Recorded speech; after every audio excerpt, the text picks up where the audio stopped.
What up, everybody? My name is Katrina Chantel and welcome back to my channel. So today I am actually going to tell you guys about my very first salon experience. So when I got out of school, I legit thought like I was the shit, like I could do no wrong, like I was amazing.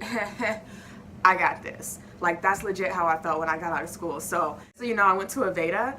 Aveda blows your head up. You leave there believing that you can do anything, and that's not the case because school only teaches you about the basics, and when you get into the real world there's more complex things that happen, and there's different head shapes, and there's haircuts that you've never heard of, and people like to make up their own stuff. So it was really hard out of school. I think one of the first haircuts I actually got was like a pixie haircut, and now I can do that without thinking. I've been doing hair for 6 years now, so obviously like I can basically do hair with my eyes closed. But back then that was like the hardest thing ever. So I start doing her hair. She's already iffy about me, and I made the one big mistake of letting her know I've been out of school for like 2 months. So yeah, don't ever do that. If you're fresh out of school, just say you've been doing hair for 5 years, because people will not trust you. Like the moment you say I've been doing hair for a week, they're like, pump the brakes. I don't trust you now. Even if you do an amazing job, they're gonna think you did horrible because of the amount of time you've been out of school. Anywho, so jacked up that haircut, never saw that woman again. Then there was another time a woman came in for a color, and it was literally just a lift and tone and putting red on top of it. Easiest thing in the world. I could have just like, you know, slapped that color on real quick, but nope. Here I am in school mode still, taking 1-inch sections, applying the color, making sure I saturate extremely well. And don't get me wrong, you definitely have to do that, but it's like when you're in school mode, like you're doing everything like by the book, and you kind of have to forget that, throw that out the window, and realize that now you're on the clock. These people are paying real big money for these things. You need to speed the F up. So I'm going so slow. All my coworkers looking at me like, come on now, hurry up. That service took me 6 hours. Service nowadays would probably take me maybe 2 hours, but that service took me 6 hours. And so there was that. Never saw her again. Then I feel like the peak of like when I was like, I don't think this is for me anymore. I cut a woman's ear. I cut a woman's ear, and it wasn't like a nick, it was like a laid the shears down, and I was like, oh! And by then she has like a clean cut, like probably needed stitches cut. Thank the Lord she was more concerned about getting her hair cut than she cared about her ear, because she was like, it's cool, I'm fine, it stings a little bit. But let me tell you how I cut her ear. So when I got out of school, I had this weird like thing in my head that said it's unprofessional to bend people's ears like this, to go around it. So I thought like, you know, the real like professional good people, I really thought that like they like took the shears and just with finesse. So you know, that's what I'm trying to do with finesse. So then I go back up this way, and I now know that you can bend people's ears, and they would prefer that you bend their ears because getting an ear cut is just like not cool. But I didn't know that then, and now I know. Anywho, I still finished her haircut or whatever, and she got the service for free, but she like kind of like left $20 on the table, like it's cool, I get it, and walked out, and she was fine. I still never saw her again.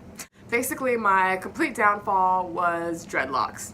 So I ended up doing this guy came in wanting to get dreadlocks. It was probably like we closed at 7. It was probably like 4 o'clock or whatever, and there he came in, he's like, so can anyone, you know, do my dreadlocks or whatever? And by this point I had gotten demoted and I was an assistant. So I was like doing hair but with supervision.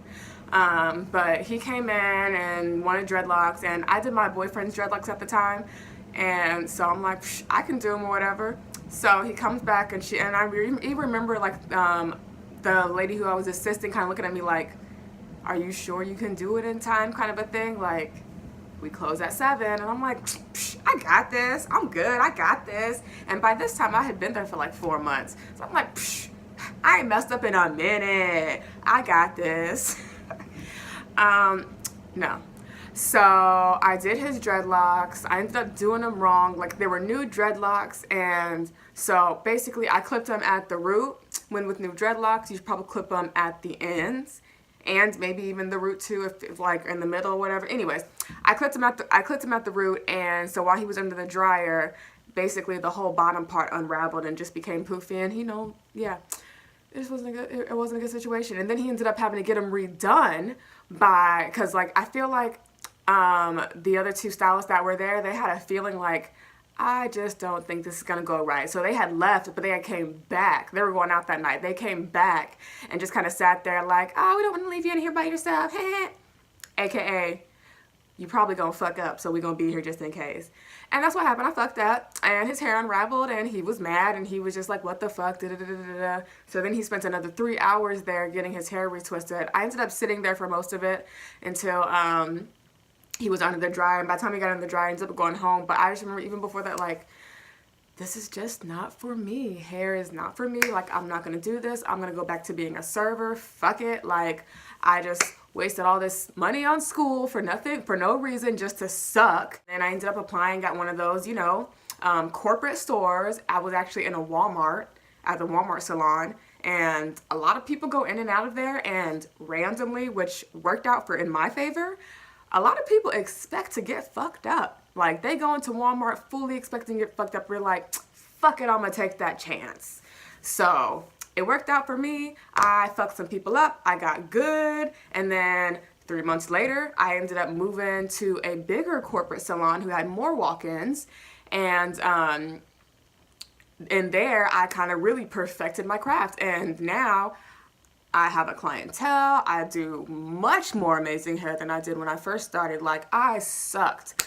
Like, and I can do men's hair. I can do women's hair. I can do blondes. I can do natural hair. Like, who the fuck am I?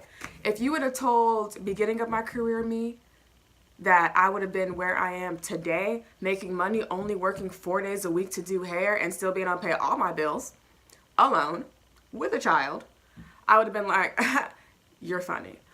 All of you new stylists, just know y'all ain't shit and you'll be fine. So yeah, that was my first year experience doing hair. Whew. That was a horrible time. But I learned from it, I got better, and here I am. I appreciate you guys for listening to me, and I hope you learned something from this video. Do me a favor, like this video, subscribe to my channel, and I will see you guys next time. Deuces.